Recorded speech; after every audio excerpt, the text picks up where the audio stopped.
काफी दिन हो गए हमें शून्य को करते हुए। और मुझे उम्मीद है कि आप लगातार शून्य प्रैक्टिस कर रहे होंगे। और सबसे अच्छी बात आज की डेट में ये हो रही है कि बहुत तेजी से पूरे विश्व के अंदर इस शून्य ध्यान पद्धति को बहुत लोग अपना रहे हैं, समझ रहे हैं। और नेपाल में भी बहुत सारे लोग जगह जगह अलग अलग देशों से इसकी अप्रोच में हैं। तो मैं सबसे पहले तो आप सब लोगों को धन्यवाद देना चाहूँगा कि मैं काफ़ी टाइम से बृहस्पतिवार को आपके साथ रहता हूँ और मुझे बहुत अच्छा लगता है। लेकिन 2-3 हफ्तों से नहीं रह पा रहा था, उसके लिए खेद। अब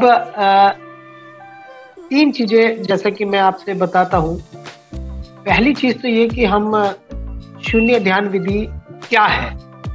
तो शून्य ध्यान विधि को अगर सही से और बहुत कम शब्दों में जाना जाए, समझा जाए, तो ये एक ऐसी टेक्निक है जो हमारे मन और शरीर को कोरिलेशन करते हुए, उसमें आपस में सामंजस्य को उसके समझते हुए हम अपने मन को समझ सकते हैं, अपने आप को जानने की कोशिश करते हैं। सबको पता है कि आज हम कितने विचारों से, कितनी जानकारियों से ग्रसित रहते हैं। रोज हम कुछ ना कुछ जानकारियां ले रहे हैं, कुछ ना कुछ हम विचारों से घिरे पड़े हैं। कितने सारी चीजें ऐसी हैं कि जो हम शुरू से लेके अब तक, जब से हमारा जन्म हुआ तब से लेके अब तक हम कुछ ना कुछ सीखते ही जा रहे हैं। और हमारे पास डिलीट करने के लिए उन विचारों को, उन जानकारियों को डिलीट करने का कोई साधन नहीं। तो शून्य एक ऐसी पद्धति है जहां पर आप अपने विचारों को देख सकते हैं, समझ सकते हैं। और जो अनावश्यक विचार है, जो प्रेरित है या किसी ज्ञान से प्रेरित है, किसी इंफॉर्मेशन से प्रेरित है, या जो मेरा नहीं है, उसको मैं दूर कर सकता हूँ, रिमूव कर सकता हूँ। उसके लिए एक टेक्निक है जो बहुत पुरानी है और जो बहुत ही तर्क संगत, युक्ति और जिसका पूरा का पूरा एक बेस है, जो माना जाता है महात्मा बुद्ध से इसकी शुरुआत हुई। और इस पद्धति को पूरे विश्व के अंदर नालंदा और तक्षशिला और श्री पर्वता यूनिवर्सिटी के माध्यम से पूरे विश्व में पहुंचाया जाता था, या पूरे विश्व के लोग इसको सीखने आते थे या सीखते थे। तो ऐसे ही ये पद्धति धीरे धीरे लुप्त हो गई, और लुप्त होते होते आज ये फिर पिछले लगभग 3 साल से, 2.5-3 साल से ये डॉक्टर लिम के माध्यम से ये इस्टेब्लिश हो रही है, पुनर्स्थापित हो रही है, और बहुत तेजी से लोग इसको अपना रहे हैं। इसका पूरा का पूरा बेस है जो डायमंड सूत्रा, आप याद रख लीजिए। डायमंड सूत्रा, आगामी समय में मैं आपको डायमंड सूत्रा के बारे में भी नॉलेज देने वाला हूँ। हर शुक्रवार को डॉक्टर लिम हमें डायमंड सूत्रा सिखा रहे हैं, पढ़ा रहे हैं, और उन्हीं डायमंड सूत्र से ये सारी चीजें आ रही हैं, आई हैं, और उसका बेस है। डायमंड सूत्रा क्या है? डायमंड सूत्रा वो है कि जब भगवान बुद्ध, यानी कि बुद्ध ने अपने विचारों को रखा, और सुबती यानी कि जो उनके शिष्य थे, उन्होंने उन विचारों को कहीं नोट किया, या उन विचारों के माध्यम से जो सीख उन्होंने बतलाई वो डायमंड सूत्रा में है। और डायमंड सूत्रा को प्रजननीय प्रजापति, कुछ इस स्थिति का श्लोक उसको बोला जाता है। यानी कि ऐसी चीज जो हार्ड से हार्ड, कठिन से कठिन, मजबूत से मजबूत चीज को भी भेद सके। तो मजबूत से मजबूत चीज अगर मानी गई है तो वो डायमंड, हीरे को माना गया है, वो बहुत मजबूत होता है। तो वो ऐसा सूत्र, ऐसे ज्ञान, ऐसा चीज जो डायमंड को भी काट सके, तो वो डायमंड सूत्रा है। तो उस डायमंड सूत्र को भी आपको जानना जाएगा, पढ़ाया जाएगा, उसके बारे में भी आपसे चर्चा करेंगे। तो वो डायमंड सूत्र डॉक्टर लिम बता रहे हैं, पढ़ा रहे हैं, और उसी डायमंड सूत्र के माध्यम से ये 9 नोज, जितने भी 9 नोज हैं, जो शून्य की बेसिक चीजें हैं, और पंचशिला 5 नियम, जो नियम कहने चाहिए कि नियम जो 5 शिला, यदि ये कोई प्रिंसिपल है ना, अगर कोई 5 प्रिंसिपल अपनाता है तो वो जिंदगी में कभी समृद्धशाली होने से नहीं रह सकता, ऐसा माना जाता है। और ये जो दावा करती है ये डायमंड सूत्रा के माध्यम से ही होता है।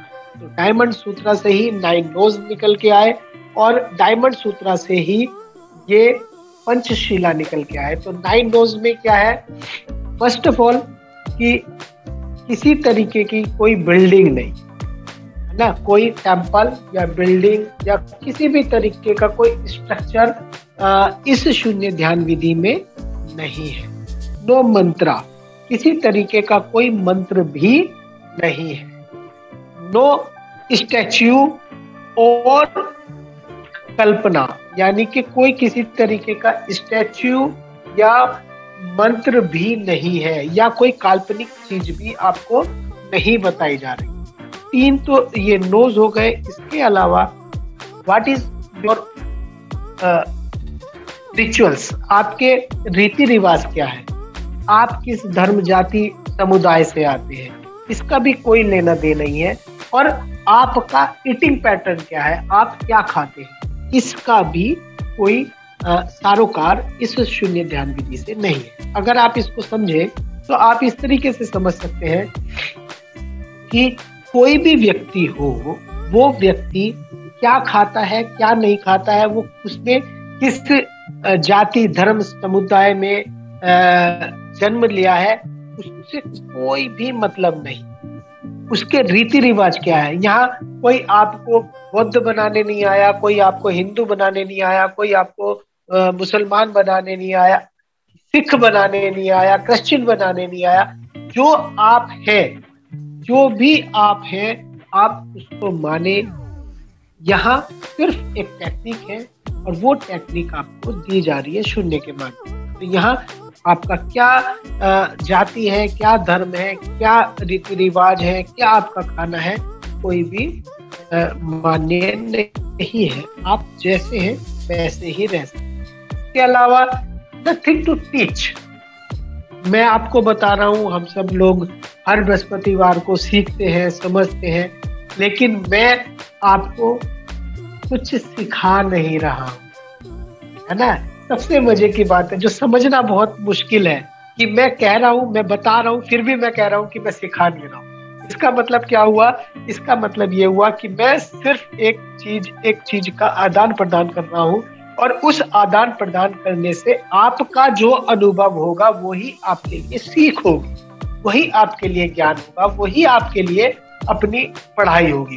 तो मैं अपना चीज आपको थोप नहीं रहा हूँ, मैं अपनी चीज या जो मुझे मिली है मैं वो आपको नहीं कह रहा हूँ कि आप ऐसा ही करना है, आपको इस तरीके का कुछ होगा, ऐसा कुछ नहीं है।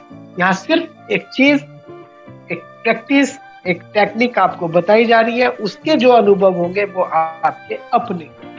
तो यहाँ कुछ टीच यानी कि शिक्षा के लिए भी कुछ नहीं है। Nothing to save. कुछ शून्य ध्यान विधि में आते हैं तो आप ये सोचे कि मैं इसमें आऊंगा तो मेरा आने वाला जीवन सुधर जाएगा, मैं करोड़पति बन जाऊंगा, मैं लखपति बन जाऊंगा, मैं ऐसा हो जाऊंगा, मैं वैसा हो जाऊंगा। यानी कि कुछ इच्छा करके आप यहाँ पे आ रहे हो, या इससे कुछ इच्छा कि मैं इतने मंत्र ऐसे 10 मिनट बैठूंगा तो कुछ ये हो जाएगा, या मैं गुरु बाबा या कुछ इस तरीके का बन जाऊंगा। तो ऐसा भी कुछ इस सिस्टम में नहीं है।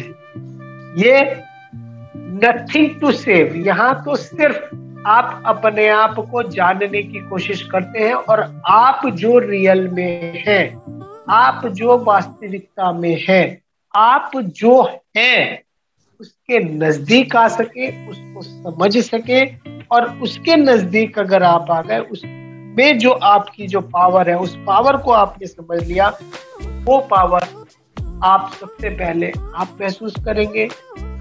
वो पावर फिर हमारा समाज, हमारे से मिले जुले लोग, हमारे से जो हमारे डियरेस्ट जो हमें जानते हैं, पहचानते हैं, समझते हैं, यानी कि एनवायरनमेंट में वो चीज जाएगी। और उसके बाद आपकी जो सुपर नेचुरल पावर है, उससे आपका कनेक्शन है ना, यानी कि आप और सुपर नेचुरल पावर की चीजों के बीच में कोई अंतर नहीं रहेगा। कहने का मतलब यह है कि जब आप अपने आप को जानने लग जाते हैं, जब आप अपने आप की ताकत को समझने लग जाते हैं, तो नेचुरल तरीके से आप सुपर, जिसको आप भगवान कह सकते हैं, परमात्मा कह सकते हैं, जिसको जो भी आप कह सके, उससे आपका साक्षात्कार होता है, उस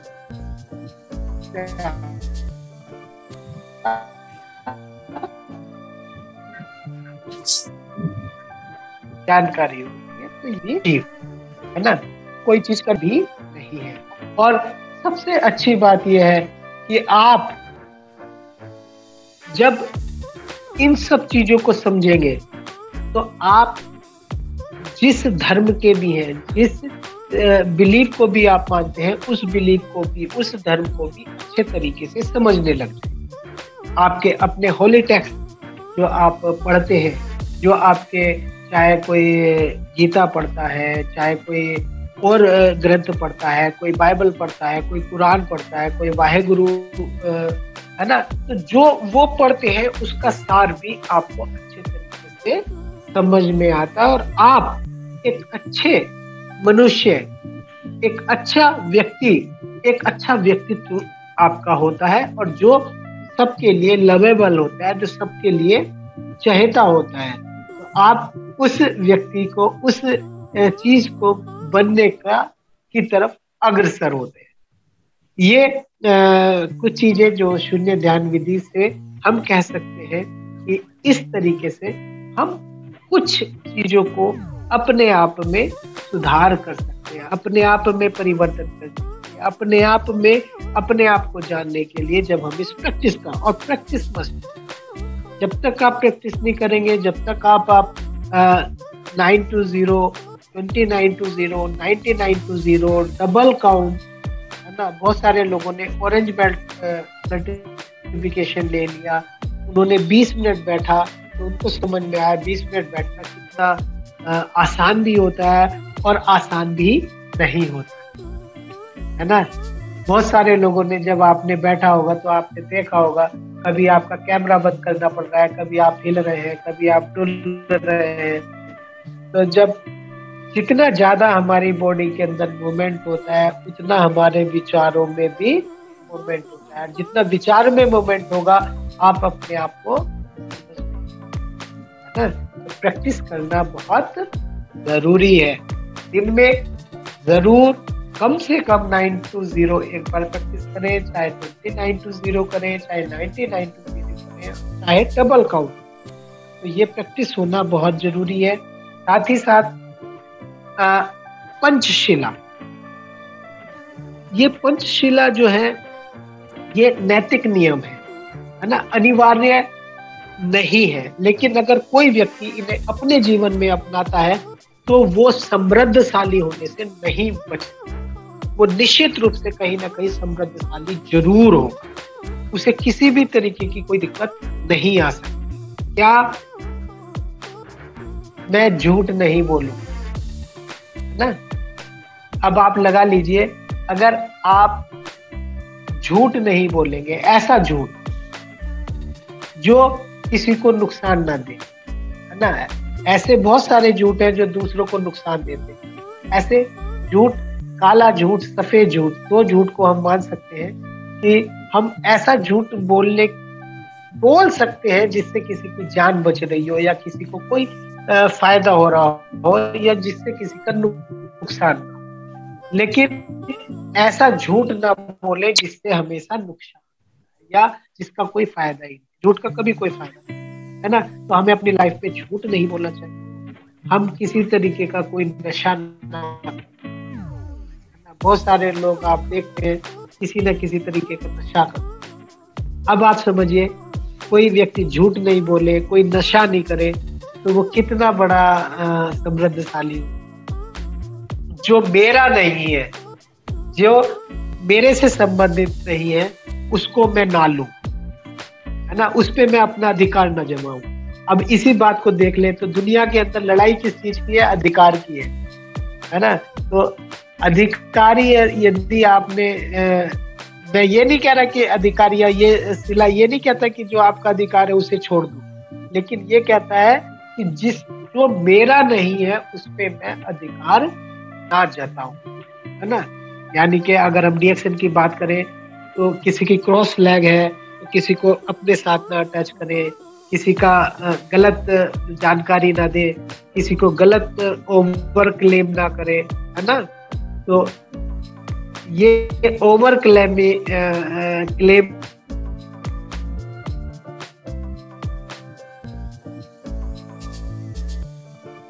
और पांचवा और पांचवा है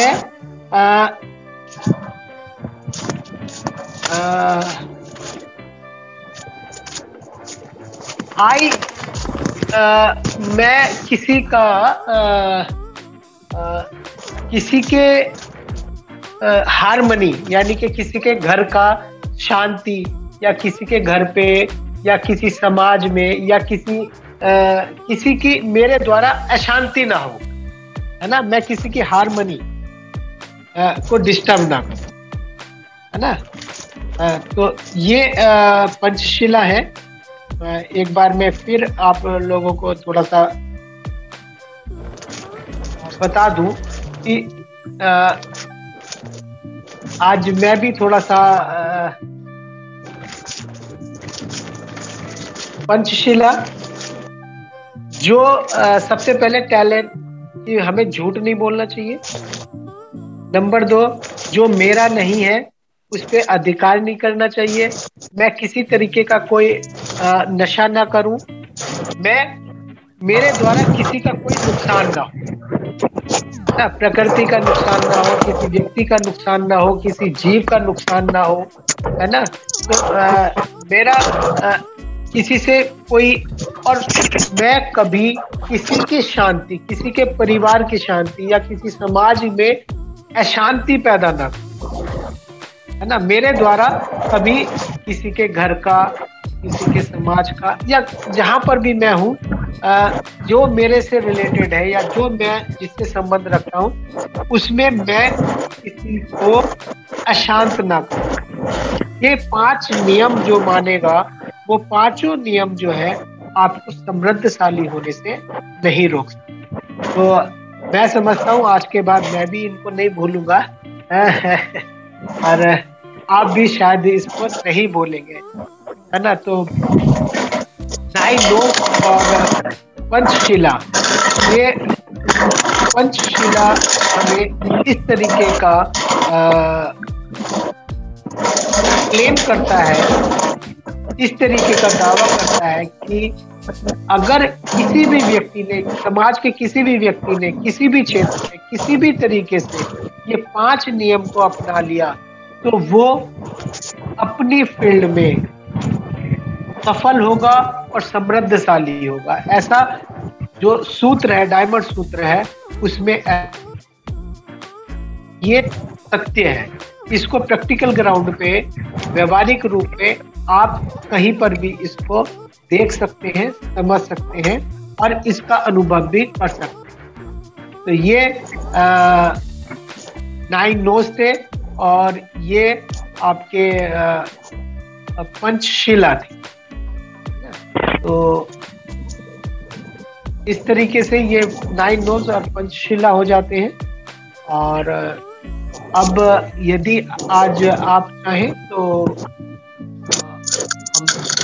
10 से 15 मिनट के लिए प्रैक्टिस कर सकते हैं। यदि आपको प्री मेडिटेशन एक्सरसाइज करनी है तो तारा जी आपको वो करा पाएंगे। तो तारा जी, क्या आपका विचार है? Tara ji. Okay sir, okay, thank you. मैं कराऊंगा। मैं अभी ड्यूटी पे हूँ। थोड़ी 2-4 मिनट के बाद में मैं गाड़ा उसमें लौटने के बाद में फिर मैं प्रैक्टिस कराऊंगा सर। चलिए, तो मैं आपको इतने मैं शून्य का थोड़ी सा एक्सरसाइज करा के और 29 to 0 में आप करा दें, ठीक है? ओके ठीक है, ठीक है सर, ठीक है, होगा। तो सबसे पहले आप सब लोग अपने स्थान पर, जहाँ पर भी आप हैं, वहाँ पर थोड़ा सा अपने आप को व्यवस्थित कर लें। आज बस छोटी सी एक्सरसाइज करेंगे क्योंकि मेरे पास भी स्पेस कम है। तो आज जितना इजी हो सकेगा उतने इजी तरीके से हल्का सा अपने आप को, शरीर को थोड़ा सा बेंड कर ले, थोड़ा सा अपने आप को तैयार कर ले, अपने हाथों को थोड़ा सा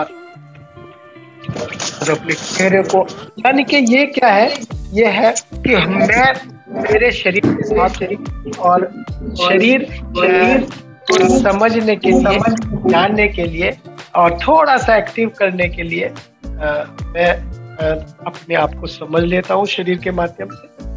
और प्री मेडिटेशन एक्सरसाइज मस्ट नहीं है, अनिवार्य नहीं है ना, लेकिन करनी इसलिए चाहिए क्योंकि शरीर को तंदुरुस्त रखना है, फिट रखना है, तो एक्सरसाइज करनी चाहिए। और प्री मेडिटेशन एक्सरसाइज में जो शून्य की एक्सरसाइज है उसमें कोई भी प्रयास नहीं करना पड़ता, आपको शरीर पर कोई एक्स्ट्रा एफर्ट्स नहीं लगता। इस वजह से शून्य की जो टेक्निक बहुत आसान है। तो एक हल्की सी एक्सरसाइज जो मैं बैठे बैठे करा देता हूँ तो ये है कि सबसे पहले अपने हाथों को जितना हो सके ऊपर की तरफ खींच ले और 1 2 3 करते हुए अपनी गर्दन को पीछे की तरफ ले जाए और हाथों को कान के सहारे से ऊपर बिल्कुल सीधे, थोड़ा सा कैमरा और ऊपर कर दे,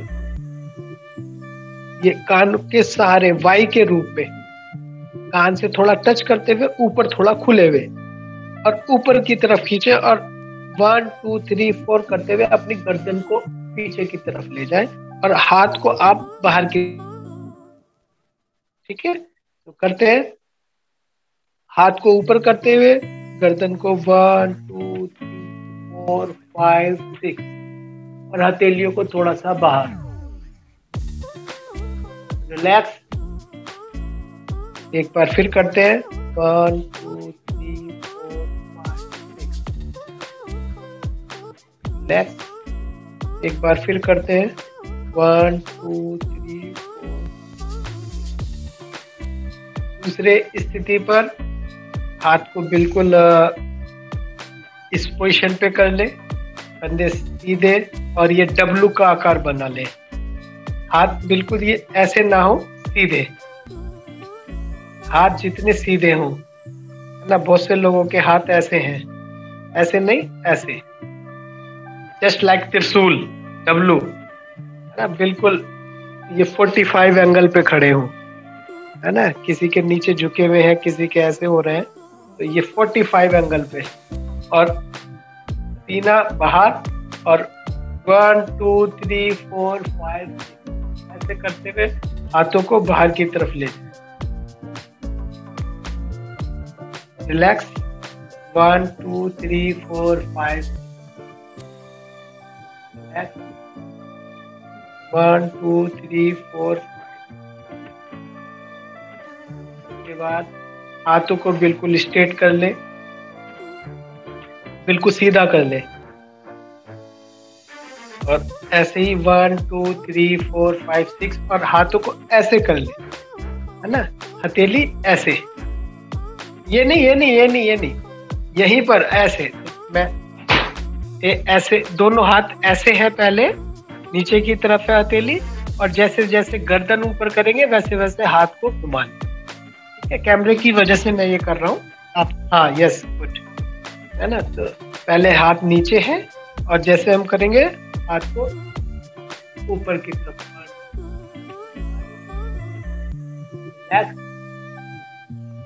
1 2 3 4 5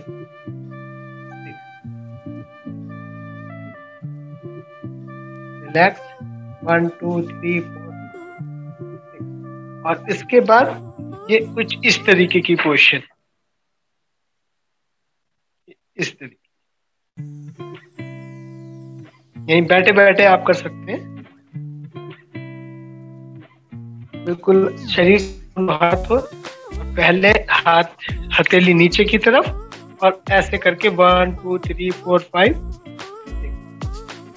गर्दन ऊपर ले जाए, 1 2 3 4 5 6 और हथेली ऊपर। इस तरीके से आज मैं थोड़ा सा अनकंफर्ट हूँ, आज मैं आपको सही तरीके से नहीं करवा पा रहा हूँ क्योंकि मेरे लिमिटेशन जगह है आज।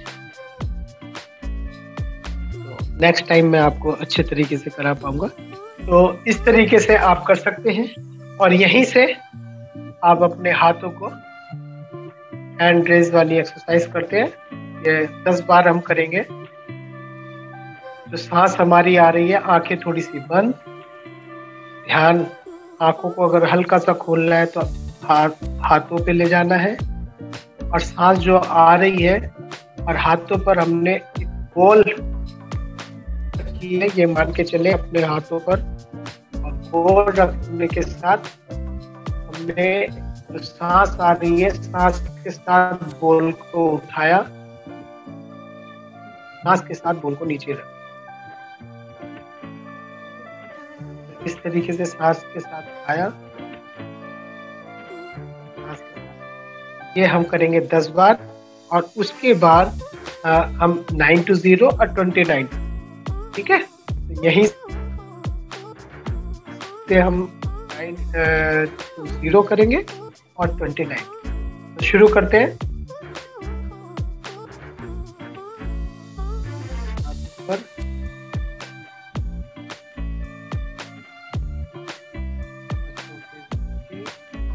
वन,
पोजीशन ले लें। हमारा आ रहा है,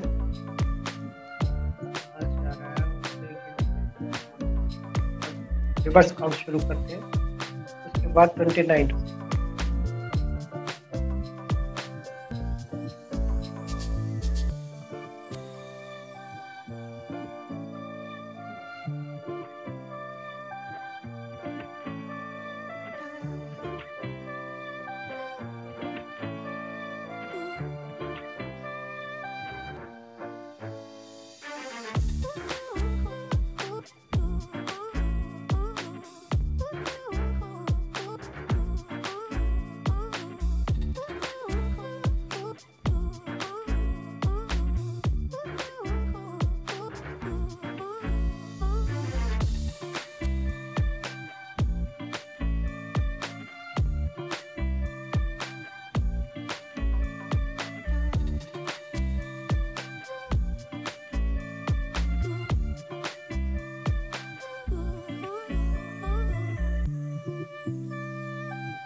और हाथों को अपने रब करेंगे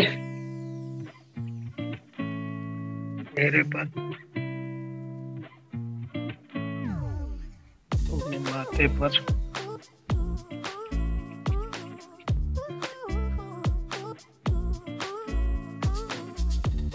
धीरे से अपने हाथों को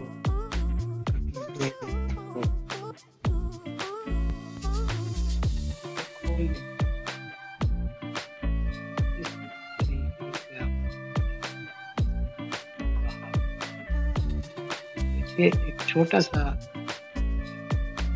रही, इसी से आप 99 to 0, और बहुत सारे लोग जो डबल काउंट करना चाहते हैं डबल काउंट भी करते हैं। और यही जो मेन चीज है वो प्रैक्टिस है। और प्रैक्टिस के साथ साथ यदि हम 24 घंटे में 1 घंटा अपने लिए दें, जहाँ 15 से 20 मिनट प्री मेडिटेशन एक्सरसाइज करें शरीर के लिए, मन और शरीर के लिए हैंड रेस वाली एक्सरसाइज करें, और उसके बाद ध्यान में जाए, तो ये हमारे लिए बहुत उपयुक्त होता है।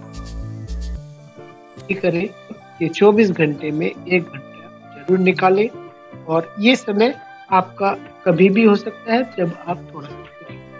तो इस तरीके से आज मेरा सही बताऊं, आज मेरा स्वास्थ्य लगातार सफर में रहा हूँ, और स्वास्थ्य आज थोड़ा सा ठीक नहीं है, फिर भी कई हफ्ते हो गए थे मुझे आपसे मिले हुए, तो मुझे आना आज जरूरी था ना। तो आपका बहुत बहुत आभार, बहुत बहुत अच्छा लगता है मुझे यहाँ पर आपके साथ। Thank you very much. Over to ताराज।